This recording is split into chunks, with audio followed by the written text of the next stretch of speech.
Welcome viewers, कैसे हैं आप। आज मार्केट में एक बड़ी ज़बरदस्त किस्म की परफॉर्मेंस आई। 377 मिलियन शेयर्स ट्रेड हुए। मार्केट ने एक और साइकोलॉजिकल बैरियर को क्रॉस किया। 40,000 इंडेक्स इंटरडे क्रॉस हुआ, लेकिन एंड पे फिर ह्यूज सेलिंग विटनेस हुई, तो इसी वजह से इंडेक्स तकरीबन 300 के पास पॉइंट्स लूज़ कर चुका था। और इसके अलावा अगर ये बात करें कि अभी तक की जो रिपोर्ट आ रही है उसके मुताबिक कि कौन नेट सेलर है, net buyer, individual net buyer है, म्यूचुअल फंड्स और इंश्योरेंस नेट सेलर्स हैं। और स्पेसिफिकली शेयर्स की परफॉर्मेंस पे मैं आना चाह रहा हूँ।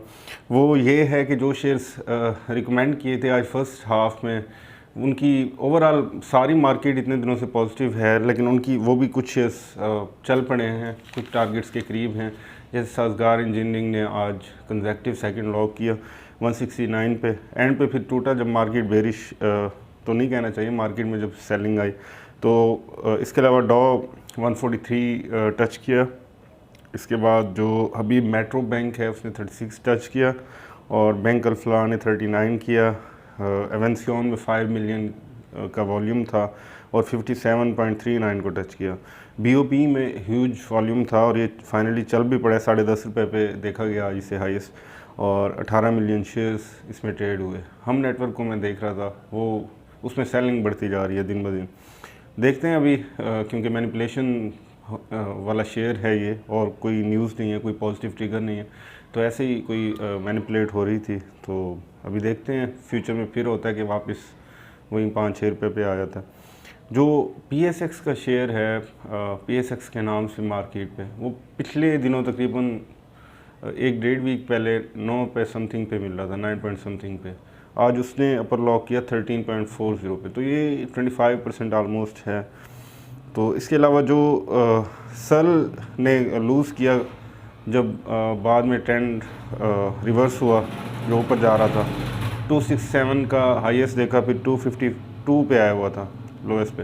इसके अलावा सिक्योरिटी पेपर्स लिमिटेड, इसने क्योंकि काफ़ी ज़्यादा डिविडेंड अनाउंस किया था, तो वो अब जैसे जैसे डिविडेंड की डेट पास आती जाएगी तो इसकी प्राइस बढ़ती जाएगी। आज 170 क्रॉस हो गया इसका। अगर इंटरनेशनल मार्केट्स की बात करें तो वो इस वक्त पॉजिटिव है, मिला जुला रुझान है, लेकिन मोस्टली पॉजिटिव है। क्योंकि पिछले तकरीबन हम देख रहे थे 1-1.5 माह से लोग सेंसेक्स को, जो इंडियन मार्केट है, और PSX को कंपेयर कर रहे थे, ये साथ साथ चल रही थी। लेकिन पिछले वीक में हम ज़्यादा आगे निकल गए, 40 पे पहुंच गए। उनका आज तकरीबन 748 पॉइंट प्लस हुआ सेंसेक्स का, और वो बंद हुई 37,687 पे, पीछे हुई। तो अगर ऑयल की बात करें तो तकरीबन 41.36 पे इस वक्त पॉजिटिव है। लास्ट वीक में हमें 39 पे भी दिखा। इसके अलावा अब बात यह है कि इंडेक्स में अब क्या होगा। अब ये करेक्शन तो ड्यू थी, क्योंकि क्या होता है कि इंडिविजुअल्स बायर्स हैं, म्यूचुअल फंड्स सेलर्स हैं आज के। तो एंड पे जब ये न्यूज़ आई, अब जिस तरह आज शाम को ये न्यूज़ आई कि इंडिविजुअल्स ने बाय किया, अब सारे मोस्टली इंडिविजुअल्स जिन्होंने प्रॉफिट टेकिंग नहीं की थी वो भागेंगे इस तरफ कि हमें तो माल पकड़ा दिया गया और इससे निकलें जल्दी। तो अगर आप लॉन्ग टर्म इन्वेस्टर हैं तो फिर आपको घबराने की ज़रूरत नहीं है कोई। डेफिनेटली जैसे मैं स्टार्ट से कह रहा हूँ, एक कैश पोर्शन रखें अपने पास, तो वो भी आई एम श्योर आपके पास पड़ा होगा। तो अट्रैक्टिव रेट्स जहाँ पे मिलें आप ज़रूर बाय करें अपने पोर्टफोलियो को, और ऑलरेडी जो अच्छे डिविडेंड पेइंग शेयर्स हैं उनको एवरेज करें, और कुछ जो शेयर्स आपके टारगेट मीट कर लें उनको कैश में कन्वर्ट कर लें। तो ऐसे चलेंगे तो इंशाल्लाह लंबी गेम में चलेंगे, बड़ा फ़ायदा होगा। और इसके अलावा अगर ये बात करें कि हुआ ऐसे है कि मार्केट में जब पॉजिटिविटी आती है ना, जैसे कंस्ट्रक्शन पैकेजेस आए, और ये जो पिछले 1-2 वीक में आई, ये तो कोविड-19 के केसेस काफ़ी रिड्यूस हो गए, इस वजह से आई। तो उसके बाद फिर आहिस्ता आहिस्ता लोग मार्केट में आना स्टार्ट हो जाते हैं, पैसे डालना स्टार्ट होते हैं। फिर एक हद तक तो वो पॉजिटिव न्यूज़ की वजह से मार्केट पॉजिटिव होती है, लेकिन फिर उसके बाद डिमांड एंड सप्लाई फैक्टर की वजह से, क्योंकि लोग पैसे डाल रहे होते हैं, शेयर्स की डिमांड बढ़ती है, मार्केट की ये विनिंग स्ट्रीक, ये पॉजिटिव स्ट्रीक बढ़ती जाती है। अब जब करेक्शन हो जाएगी, एक जगह पे मार्केट स्टेबल हो जाएगी, फ़र्ज़ किया 39,000 समथिंग पे या 38,000 समथिंग पे या इवन बिलो थोड़ी स्टेबल होगी, तो उसके बाद फिर market will look for new triggers.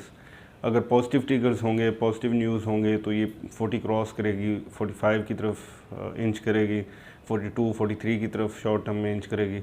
अगर नेगेटिव होंगे तो ये फिर 35 की तरफ जाने की कोशिश करेगी। अभी तक तो आउटलुक पॉजिटिव है और इंशाल्लाह ये, क्योंकि ऑयल के जिस तरह रेट्स हैं ये एक पॉजिटिव सेंटीमेंट है, और आगे जिस तरह बैंक्स की एक्टिविटी बढ़ती जा रही है ये भी एक पॉजिटिव है। आगे बैंकिंग सेक्टर का बड़ा ज़बरदस्त एक फ्यूचर नज़र आ रहा है। तो मैंने लास्ट वीडियो में सिल्क बैंक का भी कहा था, तो सिल्क बैंक अगर आपको दोबारा 70 के आसपास 70 पैसा 75 पैसा भी बड़ा अट्रैक्टिव है, क्योंकि देखें ये सिर्फ रियल स्टेट की वजह से मार खा रहा था। इसकी जो वहाँ से पेमेंट्स थी वो काफ़ी डिले हो गई, क्योंकि सुप्रीम कोर्ट ने एक बार बैन कर दिया था लंबी बिल्डिंग्स बनाने में, तो इसके उधर पैसे फंसे थे वो अब निकलने स्टार्ट हो गए। तो आप अगर 1 रुपये भी इसे बेचेंगे फ्यूचर में तो 20-25% ईजिली आपको रिटर्न होगा। Thank you very much.